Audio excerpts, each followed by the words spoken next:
Good day, everyone, especially to you, Doc Heidi. So, we are the Group 5. Our topic is all about organizational culture. My co members are Layson Jerisa May, yours truly, Lutrania Christine Joy, Infante Charlie May, Ibrahim Kali, and Inohalis Peter Paul.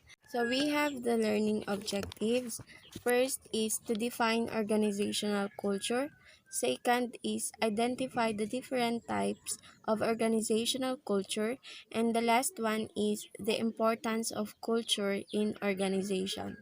So the first reporter was given by Jerisa May Layson. So, thank you, Managa Jian, for the introduction. So, I am Juraisa Mitilason and the first reporter. So, in this discussion or report, this is an examination of the organizational culture. It's important and how to create and sustain a healthy culture in the organization. So, first, we begin to look at the basic definitions of organizational culture. So, according to Catanzaro in 2010, that this organizational culture is a belief, values, and basic assumption that are shared by the organizational member. So, kaning shared values, beliefs, and assumptions are often foundation ni siya sa isa ka organization and established by the leadership of the organization rather. And it is also the social and psychological that contribute to the unique of the environment of the that's why mauning matawag ko siya na isa ni siya sa once organization culture is understanding employees better because kaning organizational culture kuan siya ways para mag-interact that contribute to the unique of the social and the psychological environment sa isa ka organization. So, for example, ani is it include integrity, teamwork, transparency, and accountable. Because kung naamang buhay kuan, integrity at work is about more than some honesty and respect na jud ang integrity. So, if ang isa ka organization na ay tinuod nga culture or has a true culture of integrity, that means ang mga employees can take their commitments or take nila ilang commitments seriously and are proactive when they don't understand responsibilities. Also, and ultimately are accountable for their result. That's why, mao nang important kaayo ang kanang natay organizational culture sa isang company. Okay, next slide please. So, culture can be defined as the personality and the unique identity of organization. So, its values, attitude, and behavior that your company uphold, expresses, and practices within and outside of the workplace environment. So, ay siya like or such as sa mga dress codes or mga office hours or mga unsa pa diha ang mga kuan sa mga employee.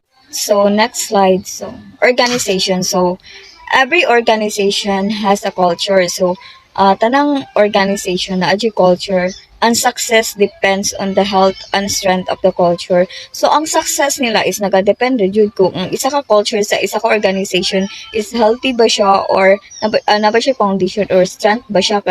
Useless kung naka culture pero dili day healthy so wala gihap. So, therefore, leaders should spend a lot of time building the organization or organization culture. So, para po ni sa mga employees and also para sa company or sa organization. So, all in all, kaning organizational culture, guys, is ma-define siya or we can primarily learn this sa pamamagitan ng observing people and events in the organization. So, next slide. So, creating or developing a strong and positive culture. So, in organization are created by variety factors, including founders, values, and preferences rather, industry demand, mission and vision goals, and assumptions. So, kaning values is ano siya guys? Ang values are are the beliefs or permeate the entire group, defining what is considered to benefit all. And then kaning mission is sa isa ka organization dapat na yung mission to the point na mag-capture sila kung sa isa ka organization kung what the organization seek to complement. And then kaning vision or goal kay kuan ni siya kanang murag target gani kung unsa ang kuan sa organization, kung unsa ilahang hopes to achieve in the future or targets na gusto nilang i-achieve for the future. So that's all lang po. Thank you for the listening. Next reporter, please. So hi everyone. So the next report is types of the organizational culture. So the first one is the clan culture. Clan culture emphasizes collaborations across teams in a horizontal structure. So it's an example of a bond of a group of like a teamwork. Yeah. And the second one is advocacy culture. Allows individuals to share ideas and encourages the company to take risks. So advocacy culture is like if you are in the group or just a teamwork. So you need to collect ideas for individuals, and then we just share together so that the plan or that the teamwork so mas magbuild up siya og nindot na nindot og resulta. Yeah, so dili lang pod na ang leader ka imo lang ideas. So it's important to know that in different mo na ginatawag mo grupo because bawat sa isa sa inyo is we're sharing ideas. So if mabuo ang nindot nga kuan na different opinions sa tanan, so is magko siya og nindot og kalabasan din nato. So that is advocacy culture. To market culture. The market culture is focuses on the financial success and how each employee contributes to revenue.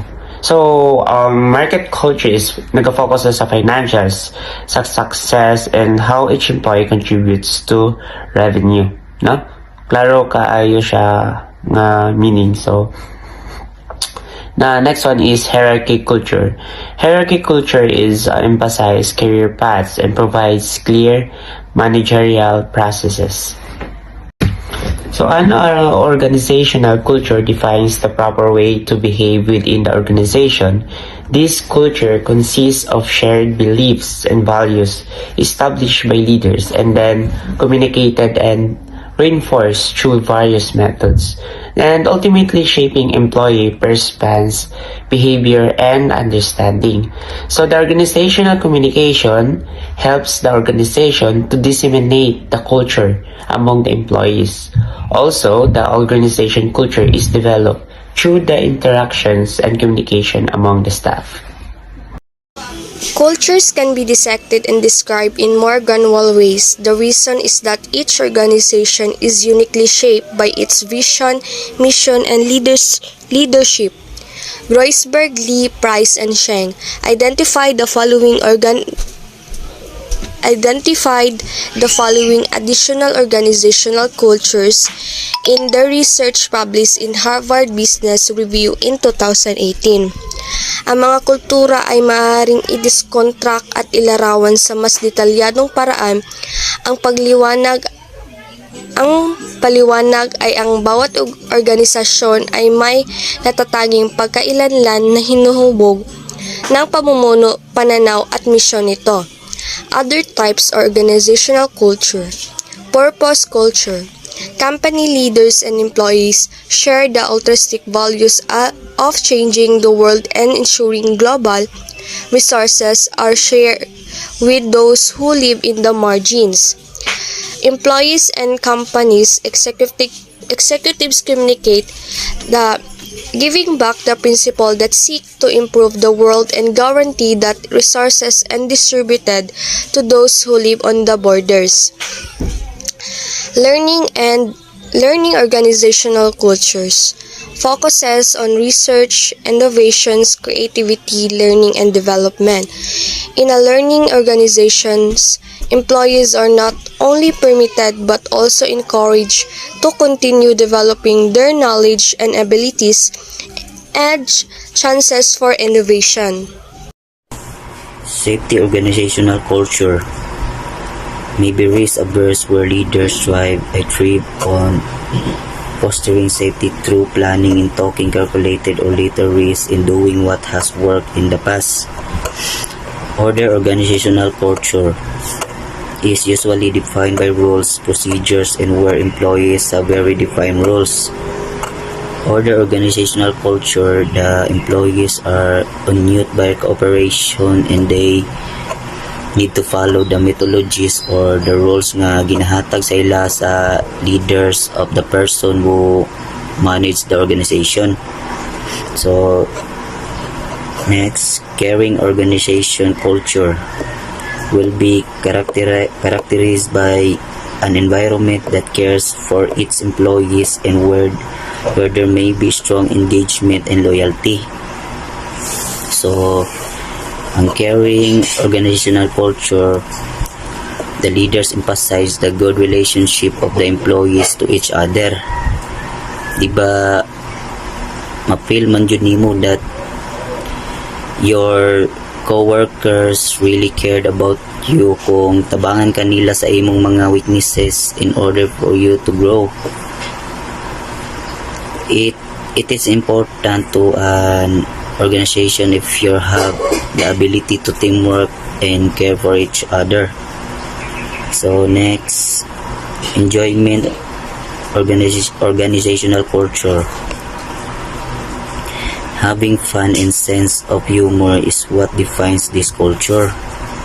So, enjoyment organizational culture inject positivity throughout your organization.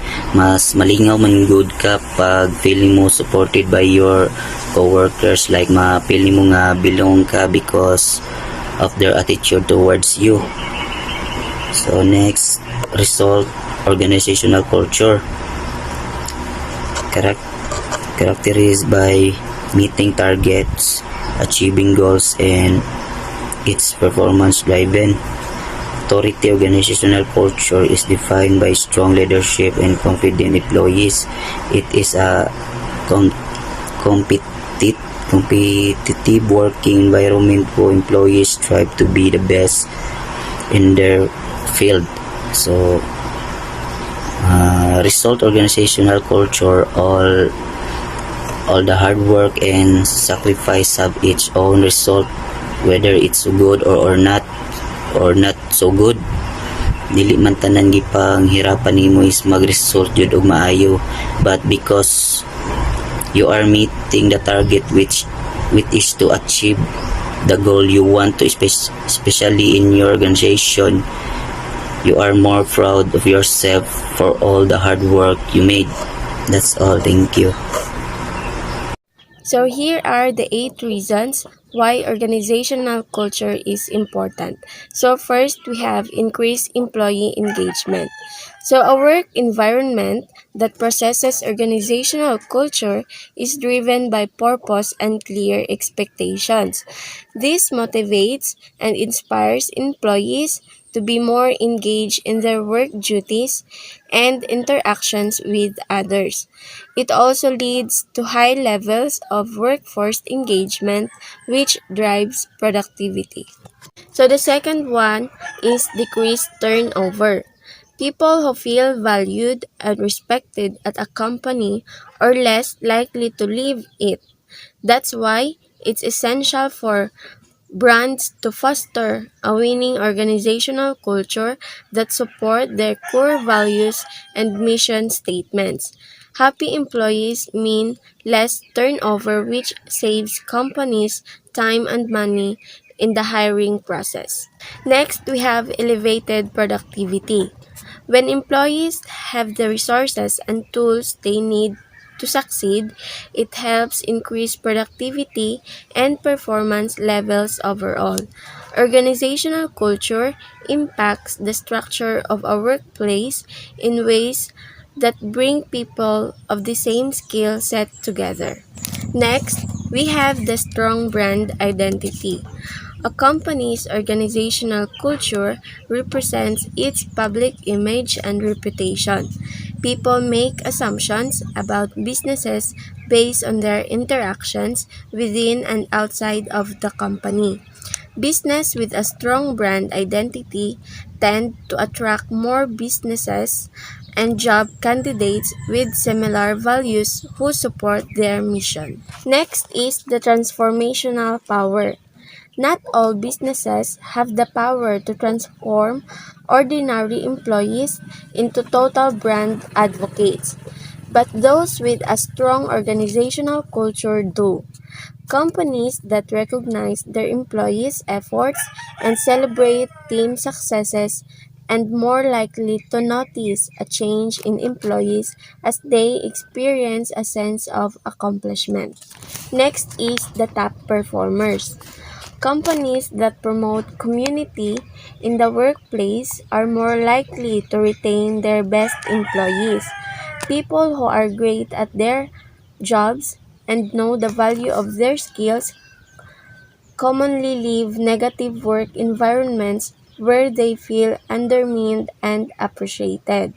Organizational culture builds a high performance culture that strengthens the work of people within the company, resulting in a positive employee experience overall. So, next we have the effective onboarding. More and more businesses with an organizational culture are relying on effective onboarding practices to train new hires. Onboarding practices that include orientation, training, and performance management program help new employee increase the right resources and better transition into their roles. Onboarding is a great way for companies to ensure new hires understands the core values of their business. Lastly, we have healthy team environment. So organizational culture helps improve workflows and guides the decision members who are informed and knowledgeable about certain processes are often more motivated to finish projects. Having a clear culture that unifies employees are promote and promotes organized work structures helps people work together with purpose. Organizational culture is important because it is the primary factor for determining how well an organization executes on every other aspect of organizational performance. Culture may also be the most important competitive advantage because it is the hardest to copy. Organizational culture is very important for our growth because it is one of the most important aspects of a company, as it can significantly impact team performance. Not only does it define how employees behave, but it can also help to foster innovation and creativity. In addition, a team with a strong culture can weather tough times and attract and retain top talent. So for the continuation of the report, I will be reporting the impact of organization. It says the impact of something that can have an organization can be significant. Why? Depending on the nature and scope of the impact. It is important for organizations to accurately report on the impact of various events or changes in order to understand the effects they will have in the businesses. Here are some examples of impact that might be important to report on. The first one is the financial impact. It says that if any changes or event that has a significant role or the significant financial impact to the organization should be reported on. And this could include things like changes in revenue, profits, or expenses, as well as the cost of implementing new programs of initiative. The second one is the operational impact. Says that changes day-to-day operations of the organization should be also reported on. This might include changes in process, staffing, or like technology that could impact the efficiency or effectiveness of the organization. The third one is the reputation impact. Any event that could impact the reputation of the organization should be reported on. These could include things like negative press coverage or like negative press coverage and legal issues or ethical concerns. The fourth one is customer impact. The customer impact is it says that changes that could impact the experience of the organizations customers should be reported on. These might include changes in products or services offered, changes in pricing, or changes in customer service policies. The fifth one, employee impact. Changes that could impact the organization's employees should be reported on as well. They might include the changes customer service policies. They might include changes in compensation, benefits or working condition, as well as layoffs or other workforce reductions. Overall, accurately reporting on the impact of various events or changes can help organizations that make informed decisions and take appropriately action to address any issues that arise.